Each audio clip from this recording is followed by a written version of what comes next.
Las Vegas Historical Moments, 1940s. On January 25, 1941, the U.S. Army created a gunnery school at the Las Vegas Army Airfield in the Northeast. In 1947, the Air Force was created and the Army Gunnery School became the Las Vegas Air Force Base in 1948. Fighter pilot Lieutenant William Nellis was a graduate of Las Vegas High School who was shot down 3 times during World War II, with the last one being fatal during the Battle of the Bulge. On April 30, 1950, the Las Vegas Air Force Base was renamed Nellis Air Force Base, and this was the dedication ceremony with his family on May 20th. On April 3, 1941, Thomas Hull opened El Rancho Vegas as the first resort casino on Highway 91. Located just south of the city limits to avoid city taxes and regulations, the resort was on the southern portion of what is now the Las Vegas Festival Grounds. There are multiple stories about why Thomas Hull built the first resort on what would become the Las Vegas Strip. Well, I've read a lot of things that are incorrect, but this is what Tom told me. He said that he put a man down on the corner in Las Vegas. He had the man stand there for a month and clock how many tourists came through here, and it was unbelievable how many. Tom bought that land for $100 an acre, and I don't know, it goes about $100 an inch now. The resort burned down in 1960 and was never rebuilt. 19-year-old Gloria Day was the first magician to perform on the Las Vegas Strip at the El Rancho Vegas on May 14, 1941. Gloria did 2 shows nightly in the Roundup Room, and she also danced during her magic shows. Day was also an actress in Hollywood, and in her later years, she spent 1 day a week at the casinos where she would gamble for at least 12 hours straight from mid-afternoon until the following morning. She slowed down her casino going when she was 98 or so, but she never gave up completely. Last summer, on her 100th birthday, David Copperfield proclaimed August 25th Gloria Day Day, and Clark County gave her the key to the Las Vegas Strip. This year, 3 days before Gloria was to be inducted into the UNLV Fine Arts Hall of Fame, she died on March 18th. Hi everyone, so my name is Anna Rose, and now I'm going to be on the news and I'm going to be crying, which is embarrassing.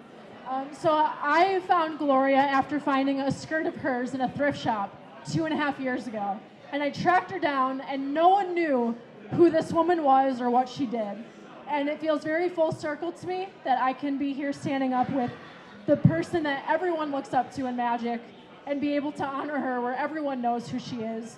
And I've been her friend now for almost 3 years, and I saw her about 1.5 weeks ago, and we were literally talking about what trick she was going to do on stage next, and that was only 1.5 weeks ago. And they always say you're supposed to identify who you look up to in magic, and it doesn't take genius to know there's not a lot of women in magic who do it, and I've got really big shoes to fill, and I love to take this story and be able to share what magic really is, because magical things happen all the time, and this is one of them.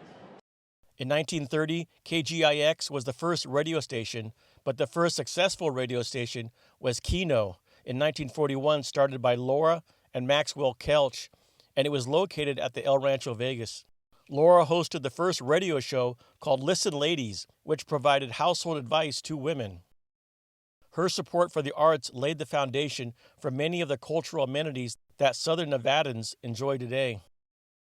On July 22, 1941, the Hoover Dam spillway was tested. The spillway has only been used one other time in 1983 after Lake Mead had reached full pool. El Cortez opened on November 7th as the first luxury resort casino in Las Vegas, but some people thought that it would struggle because it was too far away from the other Fremont casinos, located at the corner of 6th and Fremont. Since 1952, when the teal signage was added, the exterior has nearly stayed the same, and that is why the El Cortez is the only active casino placed on the National Register of Historic Places in 2013. Nevada legalized the racing wire so that people could bet on horse races around the country. Bugsy Siegel was controlling the mob interests in Los Angeles when he was sent to Las Vegas to manage the legal wire service for the National Crime Syndicate.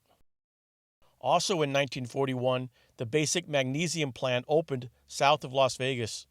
Hoover Dam provided the power and Lake Mead the water for the plant that supplied the key wonder metal during World War II for airplanes and bombs. The biggest magnesium plant in the world was almost 2 miles long and 3/4 of a mile wide and employed 10% of Nevada, or 13,000 workers. The plant closed 3 years later in 1944, and the basic town site would become the city of Henderson in 1953. In 1942, Block 16 and 17, where prostitution was legal, was shut down and eventually bulldozed because the leaders at the Las Vegas Army Airfield wanted the red light district closed, or they would not let their soldiers visit Las Vegas. On January 16, 1942, Carol Lombard died in a plane crash about 25 miles southwest of Las Vegas because the pilots couldn't see the mountains and slammed into Mount Potosi at about 7,700 feet. All 22 passengers died, including her mother. Her husband, Clark Gable, was devastated and rushed to the area while the search was on for survivors. The rescue crew used the Pioneer Saloon in Good Springs as a base camp where Clark Gable waited, hoping for a miracle. Gable purportedly burned several holes in the Cherrywood bar as he nervously chain-smoked cigarettes while waiting out the search. At the oldest bar in Clark County, there is a piece of the plane, newspaper clippings, and a tribute to Carol Lombard, who was among the most commercially successful and admired film personalities in Hollywood in the 1930s. In 1942, Genevieve Harrison opened her home in the West Side to black entertainers and others who were unable to stay at the strip hotels. Harrison had one of several West Side boarding houses, which was on F Street, and it was so popular that it was in the 1949 Negro Motorist Green Book. She ran a first-class guest house, so she was, high society. Sammy Davis stayed so often that there is a room named after him, and some thought he lived at the home. Night after night, Sammy walked out the kitchen exits and drove to the west side of Las Vegas, the black neighborhoods where he roomed in boarding houses. Now, the house was very much like this house here. One story, clean, immaculate. Do you remember what your room looked like? Yeah, it was small. The Harrison House was placed on the National Register of Historic Places in 2016, and you can take a tour. On July 24, 1942, the National Weather Service recorded a high temperature of 117 degrees for the first of 5 times.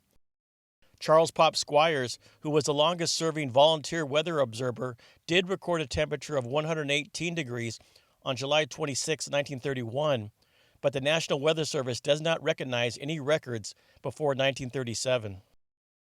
The Las Vegas Fire Department hired its first full-time paid firefighters on August 1, 1942. Harold Case was the first fire chief.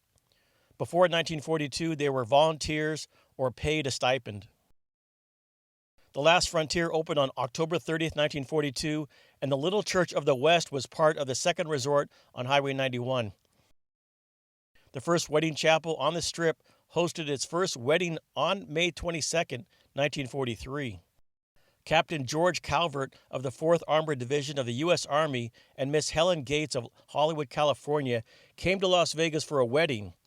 Because of gas rationing and World War II restrictions on other travel, their friends and family were unable to make the trip, but Roy Rogers was a friend of the groom and sang at the wedding. The oldest building on the Strip has moved multiple times over the years because of development and is currently located just north of the Pinball Hall of Fame. The chapel was placed on the National Register of Historic Places in 1992. The El Cortez was the first casino to have black entertainers when the Deep River Boys performed in 1944. The Hunt Ridge Theater opened on October 10, 1944, and in 1951 became the first racially integrated theater in Nevada. The theater was placed on the National Register of Historic Places in 1993, and it has been closed multiple times. This year on April 7th, there was a public ceremony relighting the theater's Art Deco neon signage, and there are plans to renovate and reopen the Hunt Ridge Theater in the near future. Maxwell Kelch became the president of the Chamber of Commerce, and for several years starting in 1944, Las Vegas spent more money per capita on marketing than any other city in the country. This is when the character Vegas Vic was created and became the Chamber's mascot. In 1949, Vic's head was part of the Pioneer Club's rooftop neon sign before he was standing and talking on Fremont Street in 1951. Liberace made his Las Vegas debut at the Last Frontier in November 1944, and his last performance was in August 1986 at Caesar's Palace. In 1945, Sammy Davis Jr. made his Las Vegas debut at the El Rancho Vegas with the Will Maston Trio, which featured his dad and a man he called his uncle. Sammy was the first black entertainer to do comic impressions of white celebrities. Unaware of the local segregation, he asked the stage manager if a room at the El Rancho came with the performance. The stage manager said, "Sorry, we can't let you have rooms here. House rules. You'll have to find a place on the other side of town." Sammy's last performance in Las Vegas was on July 12, 1989, at Bally's, and when he died, the strip lights were dimmed in his honor. In 1946, the Las Vegas Police Department hired Herman Moody as the first black officer. At times, he was passed over for promotions, but eventually retired in 1977 as the second highest senior officer in the department as a detective. Herman Moody died this year on February 25th at the age of 98, but not before he was honored last year by Clark County on February 15th. Moody is recognized as the first African-American police officer at the Las Vegas Metropolitan Police Department. It is so important that we honor and give flowers to those who have laid a foundation and paved the way for so many of us.